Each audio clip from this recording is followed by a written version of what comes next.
Hello and welcome to Africa Journal on the Voice of America. I'm Vincent McCory. The latest clashes in Somalia's capital, Mogadishu, have raised concerns that the situation might only be getting worse, even as the African Union peacekeeping forces start taking their positions. A Ugandan soldier taking part in the African Union peacekeeping mission is one of those killed in the recent clashes, along with several civilians. Today, my guests and I will discuss Somalia's peacekeeping process. With me in the studio are my guests, Eid Bedel Mohammed, Deputy Head of the Somali Mission to the United Nations, and Bashir Sudi, a member of the Somali Diaspora Network. Welcome very much, gentlemen. Thank you. Thank you. Well, I want first to ask you, Bashir, how do you describe the current situation in Mogadishu, if you have followed the latest developments there? Thank you very much. Before I answer that, I would like to take the opportunity to, on behalf of the Somali diaspora, send our condolences to the thousands of people who have been massacred in Mogadishu, and we pray that those who died, may they get Allah's mercy, and we also pray that the families they have left behind, may Allah grant them patience, and may Allah give speedy recovery to all those who are wounded. And we also deplore the silence of the United Nations, the human rights organizations, the same people that are making a lot of noise about Mugabe in Zimbabwe when he sends out his policemen to beat up the opposition.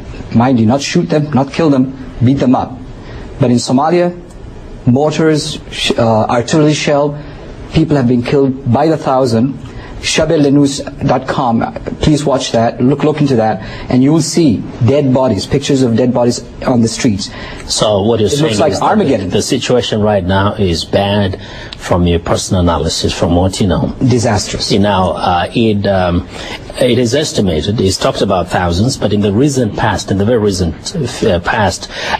is said that over 400 civilians have been killed in Mogadishu. Over 100,000 people are said to have fled Mogadishu, and they're in some parts, say southern Shabelle, and they're going through difficult times there. Did you anticipate, as the interim government, the situation to escalate to this point? Let me first of all say that on behalf of myself and the Somali government, we all send our condolences for the families, particularly the civilians who lost their lives. It's very unfortunate it happened, and we feel the same suffering and the pain they are currently in. So on behalf of my government, let me say we send our condolences. The number of people who have died is not yet known. We do not want to give a figure, an exaggerated figure, of the loss of life that currently happens in Mogadishu. But what we are working is to find out. Are they few or many? No exact numbers? No exact because numbers. Because we know we have been, it's very easy to say if one Ethiopian soldier has been killed, or 3 Islamic forces, militias have been killed, but about the civilians, how would you describe the numbers? Many people have been killed? Very few people have been killed? I cannot give you exact figure for the people who have lost their lives. As far as the government is concerned, we are trying to figure out and to assist actually the families who are displaced in this current fighting in Mogadishu. In terms of figures, I'm not going to give you an exact number because we don't have it. No exact number. Nor does the international community know has the number of people who lost their lives. The estimates that we get, some of them are coming from UN agencies, and they're in the hundreds. And would you dispute those numbers?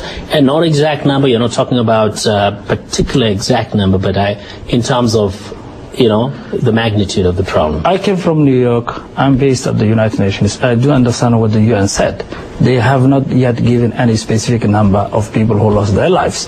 But we can tell you that we are on the process to try to find out the exact number of people who lost their life and those who are displaced. And we urge the international community to assist these people so they can get immediate humanitarian assistance in the capital of Somalia. You have a point yes. to make. Thank you, Vincent. I would like to comment on the number. 480 was the estimate while the fighting was going on. There's a ceasefire now, and they're counting the dead bodies, and there's a committee made up of the elders of the city of Mogadishu and the Ethiopia Voice of America in Somali was asked, we have reports that your forces are shelling the civilian neighborhoods. Why is this happening? And his answer was, yes, we will shell them if a bullet is fired at us from anywhere, regardless of who's